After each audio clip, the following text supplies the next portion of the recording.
Taking a look here at Eredin from the Witcher sets. He's got 4 of these sidekicks, which are the Red Riders. He's upside down. And we'll go ahead and take a look here at what he can do.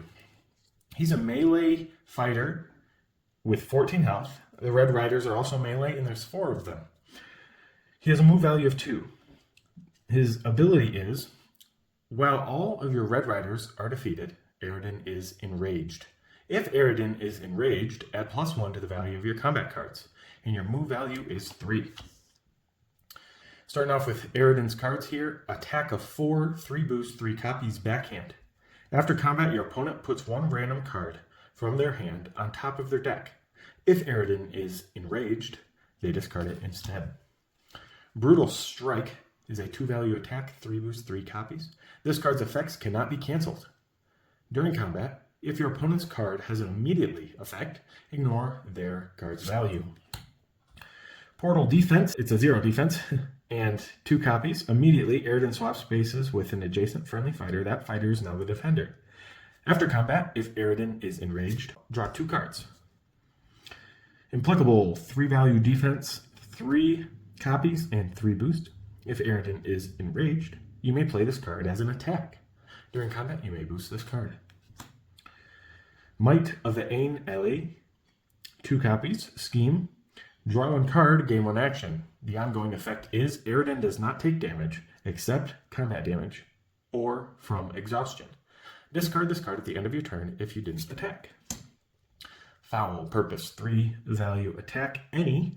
Getting into the any cards now, 2 copies. If Eredin is enraged, you may play this card face up to target a fighter in any space. After combat, you may defeat a Red Rider to return this card to your hand.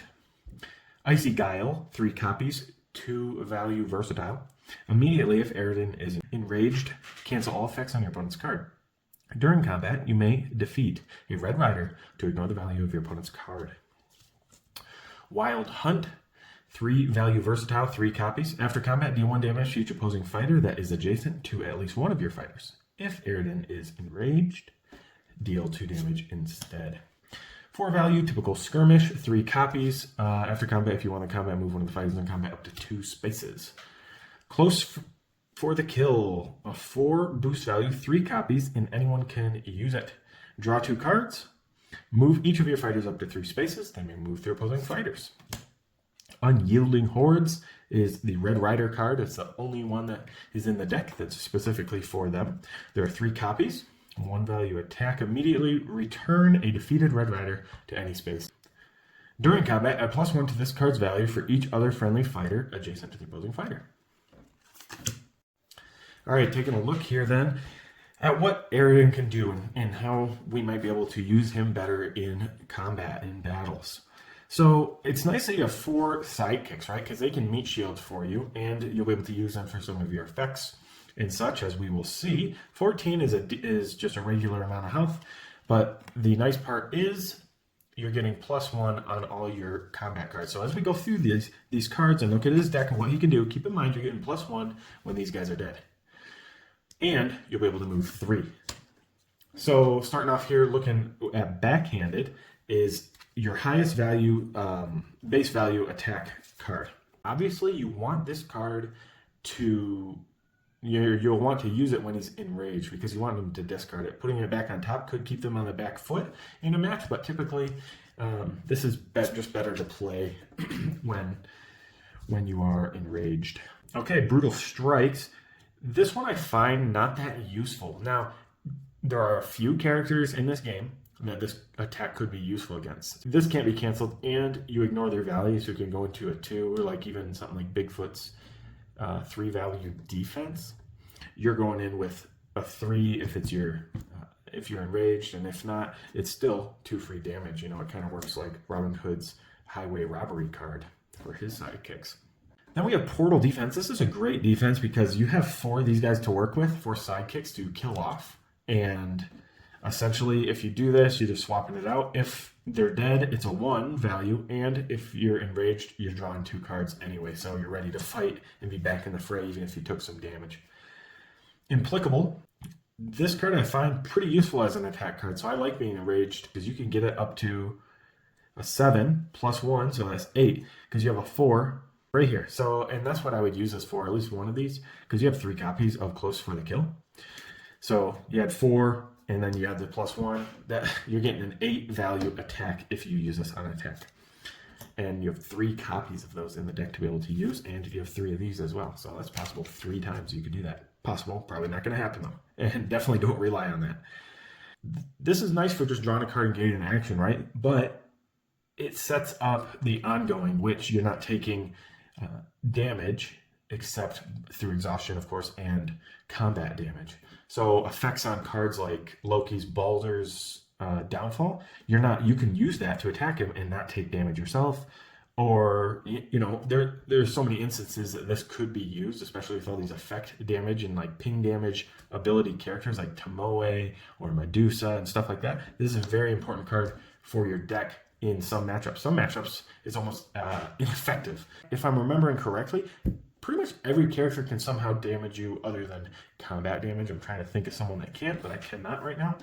So even if there are, they're few and far between. So this is an essential card for your deck. And you have 2 copies of those. So don't be afraid if you lose it once, you should be able to at least get it off again. But then keep up the pressure. Of course, it's better to play it when you're enraged too, because you have that move of 3 and you can chase, and you have the +1 attack. So you're going to want to be attacking. Then we have Foul Purpose. So you can play it when he's enraged to pretty much target any fighter in any space, which can be pretty handy. I've used it multiple times for that specific effect. But also, because there's only 2 of them, you probably will want to be able to recursion this. So you'll have to defeat a Red Rider to return this card to your hand, which means you're not going to be enraged. So keep that in mind when you're playing Foul Purpose. Icy Guile. This is your cancel, essentially. If Eredin is enraged, cancel all effects on your opponent's card. And there's 3 of these, and you can defeat a Red Rider to also ignore the value of your opponent's card. Keep in mind this can be on attack as well. Wild Hunt. Deal 1 damage to each opposing fighter that is adjacent to at least one of your fighters. If Eredin is enraged, deal 2 damage instead. My advice for this is don't try to force the 2. It'll come. If you have this early, just get the 1. If you have it late, great. You're going to get 2 damage instead. And keep in mind that your sidekicks can use it as well. And it is opposing fighters. A skirmish normally is a good solid defense. You already have a couple solid defenses, but if there are certain characters that can get over and cancel effects and stuff like that on these, on the portal defense, for example, then yeah, you're going to want to use skirmish on defense. But I find it good to use it on attack because it's going to be a 4 if you're enraged, right? And you're able to do some positioning. So don't sleep on the skirmish. Close for the Kill. Again, I like using the boosts on that other card, but it's also nice for just keeping that pressure up, keeping a hand, draw 2, move each of your fighters through spaces. You can also combo this into this next card that I'm about to show you. That is the Red Rider only card. And it is a 1, but you immediately get to return a defeated Red Rider to any space. So you don't even have to surround him. You've put your guy next to him, or maybe you have 2 guys next to him. You suddenly have 3 because of that. And during combat, you're getting +1 to this card's value for each other friendly fighter adjacent to the opposing fighter. So again, I like doing these surrounding things that look pretty predictable and throwing something else out, such as the skirmish. So they can use the skirmish and then deal 2 damage over a feint if this was feinted, and it just feels bad for them. But anyway, you get +1 to this card's value for each other friendly fighter adjacent to the opposing fighter. So if you can set it up and position well, which of course you're going to want to be doing for this, maybe back off, let them come into you in some way so that they've positioned bad, and then on your next turn, come in with unyielding hordes. So the trick is kind of like with Achilles, is when should I kill these guys off? Well, do not kill them all right away and go in. That's my recommendation in pretty much every matchup. You don't want them dead right away because then you get a bunch of useless cards. You want to be able to use these cards and threaten it and waste things like feints and stuff and then go in with your bigger attacks. So it depends on the matchup for sure. But if you do, be prepared. If you kill off all your guys, be prepared to not be able to use this card and some of the effects on some of your cards, like returning this to the hand or something. But on the plus side, you do get some effects. Like if you're enraged here, you get to cancel the effects on your opponent's card. So you got to be careful throughout the game when to play each card. I recommend saving things like Implicable for the attack. Now, if something big's coming in and you can't defend it for some reason, yeah, of course, save some of your health because you have 14 and you're not recovering it. My recommendation is probably mid-game you want to kill these guys. So when you're at like 14, 15, 14 cards, somewhere in that range, and give or take, to go in and attack with your 5s. And don't be afraid. They should be afraid of you in most cases. And obviously, play wise. You don't have like super huge values, even like when you're enraged. Okay, this is becoming a 5. So cards like this are very important. The one that they might be canceling, right? So each matchup is going to be very different and stuff, but normally mid-game, kill the sidekicks, and you should be setting yourself up pretty good. This guy's not super overpowered, although he can be scary sometimes when he's coming after you if you're not him. You're able to do a lot with your sidekicks and body block too and whatnot. He doesn't have passes really in his deck, so you can't rely on fatigue. So don't let the game draw out too long, especially if you're playing against characters that are known for fatiguing. Chase them down and keep up the pressure and attack them, because Eredin can afford to do that in most cases. But at the same time, you got to know when to back off, because the whole game you cannot be up in their face. So you're going to be up in their face most of the game, or the second half of the game when you're enraged, hopefully.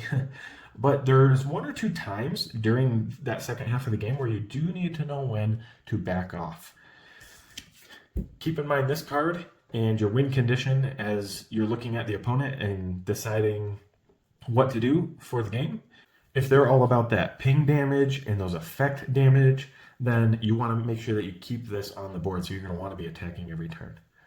Anyway, that's how you play Eredin. I think he's a pretty fun character. He has a lot of decision making, so you can play around with that. But you'll need to play around with that in each matchup and figure out which way to best go about and take on the opposing fighter. I hope that helps you understand Eredin and the Red Riders a little bit more.